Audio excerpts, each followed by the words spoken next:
An empty airport, closed hotels, and boarded up shops. All the signs of a travel quarantine that's cost Maui untold financial pain.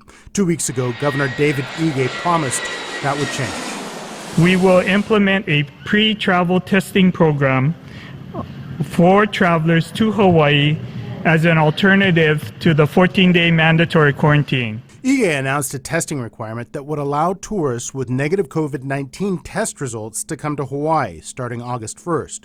But even as Ige was making that announcement, tracking maps showed the number of positive cases on the mainland soaring. Maui Alert attempted to ask Mayor Michael Victorino if he and the governor had a plan in place to stop the reopening if cases continued to surge. We look forward to hammering out the rest of the details. But his staff never posed those questions at the mayor's daily news briefing.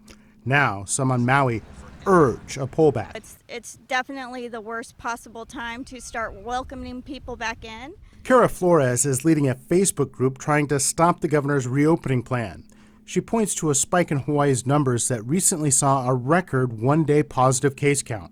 Right now we're asking Governor Ige to delay welcoming tourism. We're already seeing our numbers have gone up. The mainland has record number right now. So we're asking him to delay that. It's at the exact same time as school starting, which is just a disaster.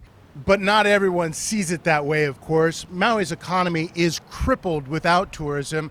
Unemployment on the island is soaring at higher than 30%. And federal unemployment funds that so many people have been relying on dry up in just a couple of weeks. Maui Alert fan Steve Howe says, open up now. People are already losing their homes. Any longer will cause more harm than the virus. Deb Hoggle says, open up the islands now. These numbers do not warrant a 6-month shutdown. And Tina Brockett says some jobs won't be able to return if a lot of small businesses close. Is that a valid consideration, a valid concern? You know, for a lot of people, the 35% of people on Maui that are already unemployed. That is definitely a valid concern, and I understand it. I do think it's a huge fallacy to assume that we're going to have tourism numbers or profit anywhere close to what we had before COVID-19.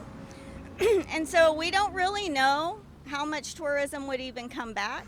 We don't even know if the testing decision will stand. The governor says he and the state's mayors are considering reversing course, keeping travel restricted and leaving the state's tourism industry looking like the airport, empty.